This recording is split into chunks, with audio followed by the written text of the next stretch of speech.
Good morning, Commissioners. This is the August 5th, 2014 public hearing, public meeting. Chair Srinivasan. Here. Commissioner Bland. Here. Commissioner Chapin. Commissioner Devonshire. Here. Commissioner Goldblum. Commissioner Moore. Commissioner Perlmutter. Commissioner Washington. Okay, Commissioners, item number 1 is an application for a certificate of appropriateness. It's 112 Manor Road in the Douglaston Historic District, docket number 15-8868, block 8039, lot 22. And this is a colonial revival style house designed by William Wells Knowles and built in 1910. The application is to enclose and enlarge a porch, construct a below-grade garage, and install a curb cut. Good morning, Commissioners. Lisa Schaefer, Preservation Staff. 112 Manor Road is located over here, and these are some photographs of the house. It was built in 1910, and this is the site plan. Manor Road is at the top, and most of this proposal involves this porch on the side here, which you can see in this photograph. These are the existing conditions and the proposed. Again, this is the porch over here, and presently it is a screened-in porch, and the proposal is to extend it. Currently, it just goes up to here on the side, and the proposal would extend it all the way to the rear, and it also would fill it in with clapboard and windows. And in addition to that, a new garage is proposed. There's currently no garage on the site, and the garage would be underneath the porch. This is the site plan, and there's a very large tree in the rear here, which prevents them from putting a garage at the rear of the property.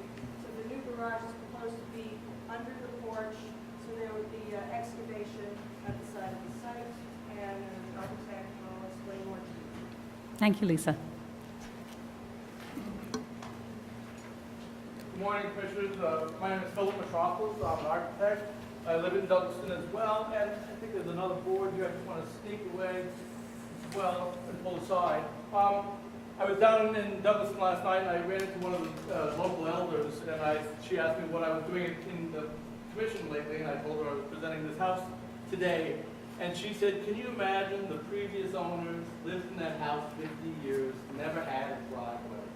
And when I was thinking about that 50 years ago, apparently they had moved in, their children were older. You could have walked to the train station, you could walk across the street to the club for dinner and a drink, and he could walk down the block to go sailing and where his boat was at the dock. So it was a centrally located property. You really didn't need a car back then, but in today's world, I think everybody would agree, in the suburban lifestyle, you need a vehicle and you need a place to park, especially because this house is on the same block as the local club, the Douglaston Club, which is the old Douglas Mansion. So on the weekends and in the evenings, when the club has a full house, all of the streets are lined with cars full, and the homeowners have to sometimes park a couple of blocks away just to bring their groceries or their children to the house. We did a little research around the neighborhood. We looked for another house that doesn't have a curb cut, and so far we have not found another house in Douglaston that doesn't have a curb cut. And then we also looked at the properties in general using the E. Belcher High figure ground maps. And I did a little study, which is this yellow and blue map on the 8th board, which shows a smattering, 50-50, of some houses with detached garages and some houses with garages attached to the dwelling. When the homeowners first approached me and asked me, where can we get a curb cut? I have 3 young children, I want to put the curb cut in. There was not a whole lot of luck. There was not a whole lot of space on the curb. There was existing street trees, utility poles, and there was just not a space to squeeze one in. Miraculously, over the year, the city came down, maybe it was an Asian longhorn beetle or I don't know what, or a sandy damage, but one of the trees was removed, and enough space became available on the curb to cut a new curb cut in. So we were really rather fixed on where we could find the curb cut because we had a utility pole, and then on this side there's some fairly large trees. So there's really only one spot, which happened to also be the downhill side. So it was a natural location. In looking at that, this is the downhill side. This is a picture of where the curb cut would be cut into the property It's alongside the western boundary, and it's at the lowest point. The property slopes from 42 feet down on this corner up to 48 feet on the far corner. So there's a 6-foot change in grade just along the street edge, so it's quite substantial. So to cut a garage in under the existing house is not much of an excavation, more of a peel away. My lowest point of the garage level will be at the lowest point of the current grade. We will not be affecting the western boundary whatsoever as far as changing the grades or anything like that. We will, and anything will be kept within the grades. When we first approached the problem, we did analyze a couple of different options. When the homeowners first approached me, they said, we just want a curb cut, we just want a driveway. We've got to have it. So we looked at it, and we looked at the possibility of where we could cut it, and again, there's only one location. So then we talked about the options and how we could possibly get a garage in here. And that's been a discussion of, the commission I know believes that a detached garage is a more appropriate one. We looked at it, and then we realized that there is this very large tree. This has a couple of pictures of it. You can see just from the scale, the kids are quite small. It's 84-inch diameter, ginkgo biloba. It's actually we had an arborist look at it. It's actually 2 trees that were combined to get that grown together. And when we look at the significant tree list that was compiled by the Douglas and Lynn Historical Society in 2003, it is believed that this tree was planted by Douglas, who was an arborist. So the homeowner said, we love the tree. The tree creates this shaded environment in the backyard that is just unsurpassed. It's really spectacular. And also the house, the previous owners, for 50 years, meticulously maintained the house. I mean, it's original. Nothing's really been changed on that house. I mean, it was a large enough house that, okay, maybe the kitchen's been redone, maybe the bathroom tile's been redone. For the most part, the interior detailing, the exterior detailing, it's all been really very well maintained. You can see that from the 1940s. Why don't you point out where the proposed garage will look like? Because I think it's on the last board. Yes, it's on this board here. It's and on the this next here, one, yes. right. So that will So- show you how it will look. So what we've done now is we've taken the screen porch and then we've converted it into closed into a sunroom. And then underneath, the brick base, the base of the whole building is a brick masonry. So we would extend a small brick bulkhead because the problem is that I have is I don't have depth for a full garage under this existing screen porch. I felt it important to not change the portions of the screen porch. I was proposing to really absolutely replicate it, pulling the screen panels out, leaving a recess. The columns are expressed, leaving those columns expressed, and having a new wall with windows and platforms behind the columns in a similar relationship as a screen porch. So then underneath, we were able to squeeze in a bulkhead, which would be hidden with planting. And I think you can see that here. This would be the screen porch. The sunroom would be replacing the screen porch, and then this would be that bulkhead. And here's a view of the driveway coming in off the street. I didn't want to penetrate the existing house. Wanted to keep the existing house. Okay. Existing proportions. So that's why we're proposing the Okay. way it are. Thank you. Are there questions for the applicant? Yes. Yeah, just one. You have used synthetic materials in one case. Would you explain why you did that rather than wood, since, you know, it's... The materials that we're proposing would be synthetic as far as the trim boards, which are a replication of what's available in regular wood, nominal wood sizes, and it would be painted so it would have the same appearance of wood. The clapper, we would do in a wood matching the existing. It's really just the trim boards around the casing and around the tapeter or the eave of the porch. Thank you. Are there any more questions? All right, we'll take public testimony. There are speakers on this item. Barbara Zay.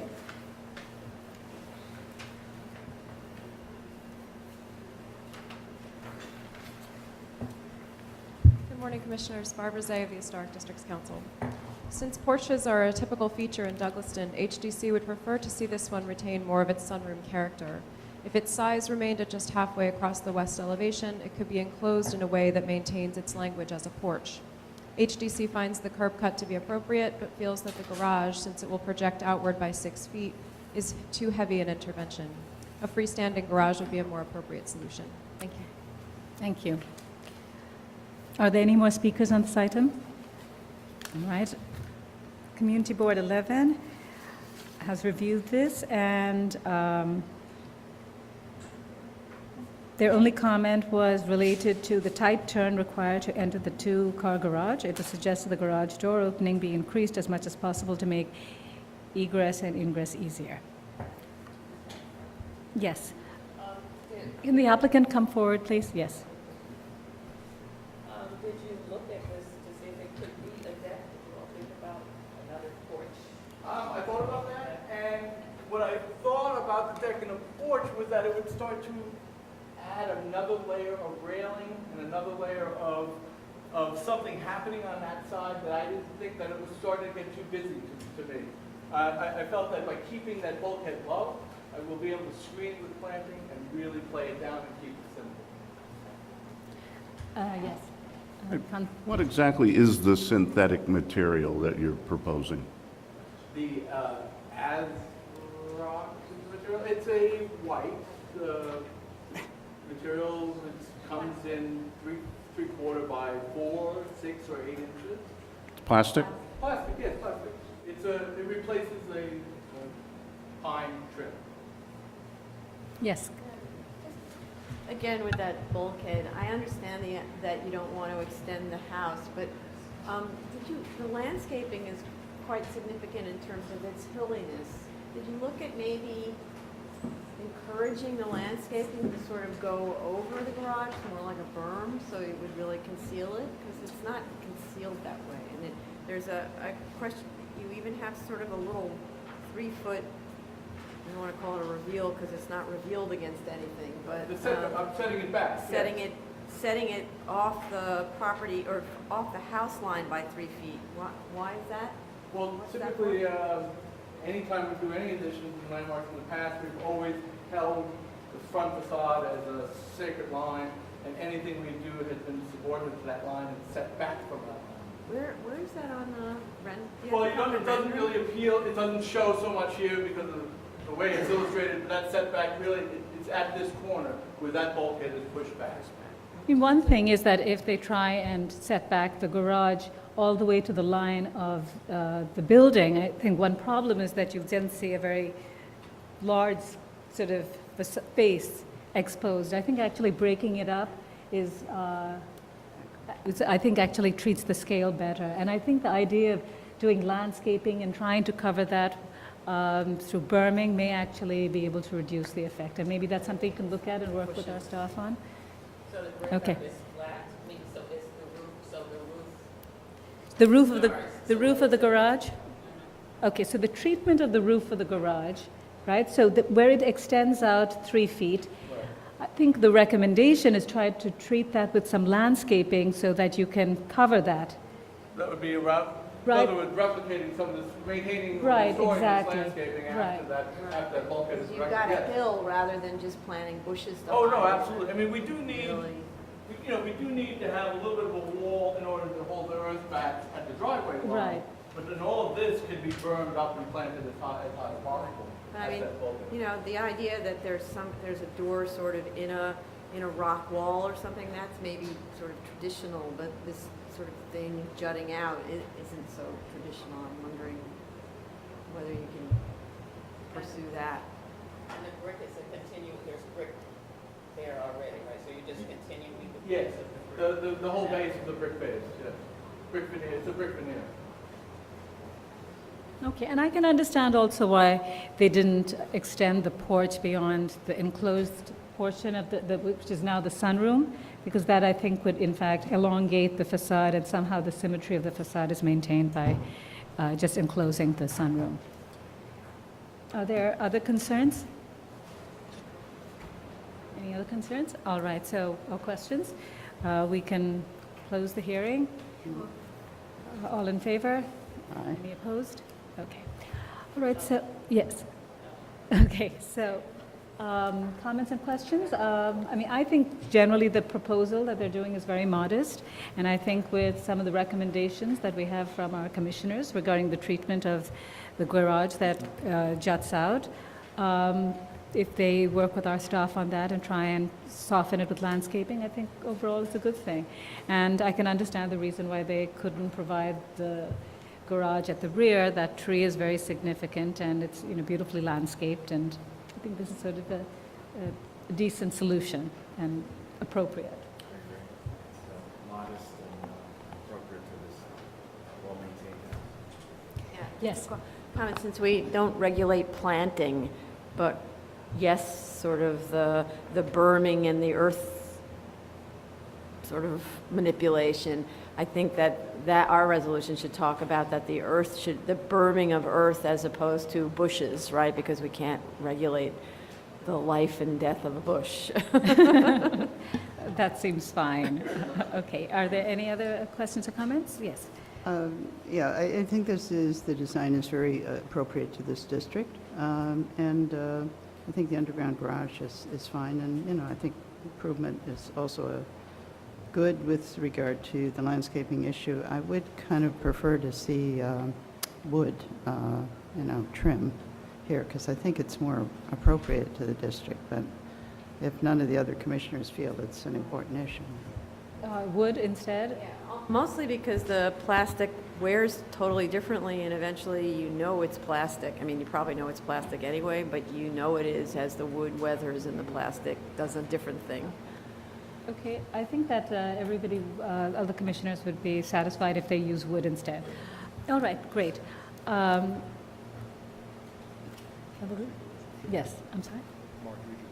Yes, Marjorie, you want to do the resolution? Okay. In the matter of a certificate of appropriateness for 112 Manor Road in the Douglaston Historic District, the application is to enclose and enlarge a porch, construct a below-grade garage, and install a curb cut. I recommend approval, finding that the proposed extension of the porch will be harmonious with the existing porch in terms of its design, scale, details, and finish, that the configuration, details, and materials of the windows proposed for the sunroom will be harmonious with the existing windows on the house, that construction of the addition will not result in the loss of significant architectural or landscape features, that the addition will not result in the building covering more than 30% of the lot, that there is a historic precedent for basement-level garages on early 20th century houses in the district, some of which were original to the house and some that were added at a later date.